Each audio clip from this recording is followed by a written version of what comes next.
Described as a legend. All right, guys, let's look into this controversial story that's stirring up all kinds of reactions.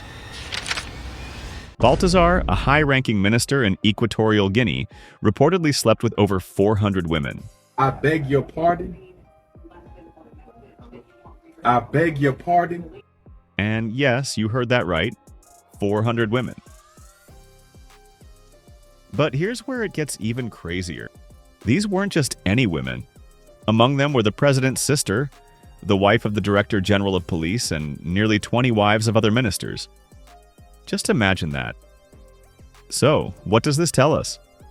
Well, it's clear that power has a serious pull.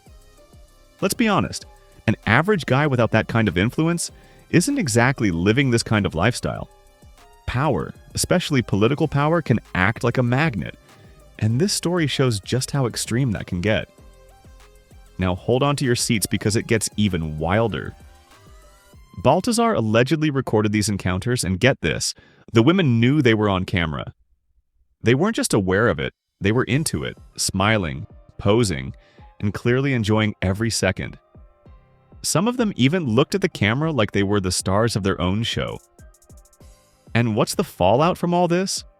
Well, the word is that some men discovered their wives in these videos. Non, je suis venu pour une urgence là. J'ai même seulement forcé pour avoir une place dans l'avion. Nous sommes mariés depuis combien d'années à Kamba? Ok, 6 ans. 6 ans. On a combien d'enfants?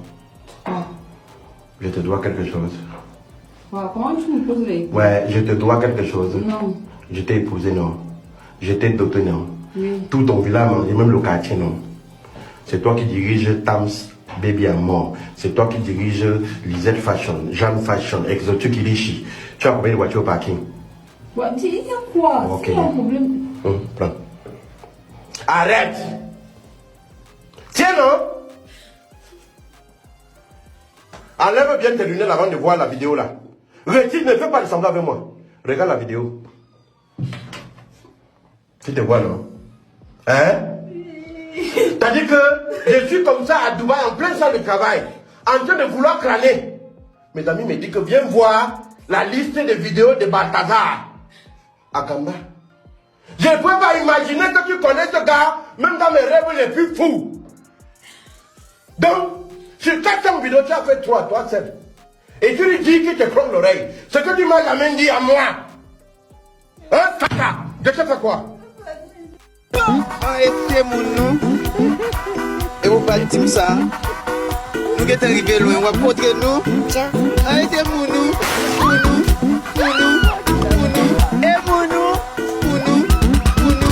You can imagine the shock, the confrontations, and the drama that followed behind closed doors. Let's break that down. Imagine a man opening a video file and, to his horror, finding his own partner with the minister. In that split second, rage and heartbreak collide, enough to make him shatter his laptop in disbelief. You can only imagine the storm of emotions he felt: betrayal, humiliation, shock at the double life his partner was living. Now let's think about this for a second. If this man had simply claimed to have slept with over 400 women, how many people would have actually believed him without any proof? Not many, right? But the kicker here is that he recorded it all. And what's even more telling is how the women in these videos weren't just passive, they were comfortable, posing, and clearly enjoying the attention. That's the kind of evidence that speaks volumes. It's no longer just a story. It's a reality that raises serious questions about power, influence, and even consent. Now, let's talk about the backlash against him, especially the accusations that he allegedly slept with his brother's pregnant wife. But hold on a second. What kind of mindset leads a pregnant woman to willingly offer herself like that? And why would a married woman betray her vows? These are tough questions, and the statistics around divorce often show similar patterns of unfaithfulness in relationships. If one man could engage with over 400 women in a single region, what does that really say about fidelity in general? Before we rush to judge him, let's think about the women involved, some of whom were in committed relationships. The way these women behaved on camera, posing, smiling, and clearly comfortable, shows a lack of resistance. They weren't caught off guard or coerced, they were into it. Some of these women were even married, but in that moment, they chose to participate. They were caught up in the heat of the moment, living recklessly without concern for the consequences, whether it was in bathrooms, kitchens, or bedrooms. Now, let's not be too quick to blame Balthazar alone. Sure, he's the one at the center of this story, but we need to ask, what about the women? Where's the accountability on their end? Men are quick to be vilified and labeled as predators or manipulators. But isn't it time to stop and look at the bigger picture? If these women were so willing and so comfortable in their actions, what does that tell us about loyalty and fidelity today? It's easy to place all the blame on him. People are quick to say he bewitched these women or used his power to manipulate them. But what if the real story here is about something much deeper? Unfaithfulness seems to be prevalent. It's not just about one man or one woman. It's a systemic issue that touches on our relationships and how we view commitment. Now let's think about the fallout. Imagine if you were one of the men who discovered that your wife was involved in these encounters. The humiliation, the betrayal. Some men found their wives on these tapes, and in that split second, the world around them probably shattered. Men don't just lose their trust, they lose respect for the very system that's supposed to protect their rights. They have to live with the consequences of someone else's actions while they get blamed and penalized. This story also sheds light on why men are leaving the dating scene altogether. They're seeing these kinds of betrayals happen in real life, not just in the tabloids. Divorce rates are high, and men are afraid. They see how easy it is for someone to betray them, break their hearts, and take half of everything they've built in a marriage. And guess what? Men often have to keep paying, even if they're the ones wronged. It's a system that punishes men for being loyal while rewarding disloyalty.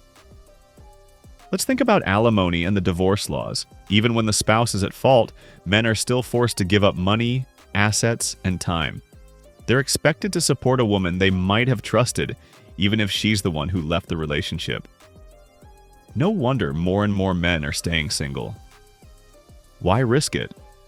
Why take the chance of losing everything, even if you're the one who's been loyal? This kind of behavior isn't just about one story. It's part of a bigger trend that's happening everywhere. The reality is that trust is broken, and men are walking away. They see the evidence of betrayal and they don't want to live with the consequences. Imagine if this was your life. You work hard, build something, and then watch it all slip away because of someone else's mistakes. Men aren't going to put themselves through that anymore. They'd rather stay out of the game than risk everything. And here's the hard truth. Men are tired. Tired of the system. Tired of the double standards. Tired of seeing women get rewarded for behavior that ultimately ruins their lives. And it's why marriage and long-term relationships are becoming less appealing. When you can lose everything and the system makes it nearly impossible to win, staying single starts to feel like the safer bet. This is a wake-up call. Until the system changes, until accountability is restored, don't expect the numbers to improve. More and more men will keep leaving the dating scene because they've seen the proof. The risks are simply too high. So, guys, think long and hard about where you stand on this issue, because men are waking up. They're seeing the truth and they're choosing to protect themselves rather than risk losing it all. Alright guys, we've come to the end of this video. If you enjoyed it, please click on the like and subscribe buttons. Don't forget to check out the other videos on our playlist. We've got some amazing content for you. See you in our next video.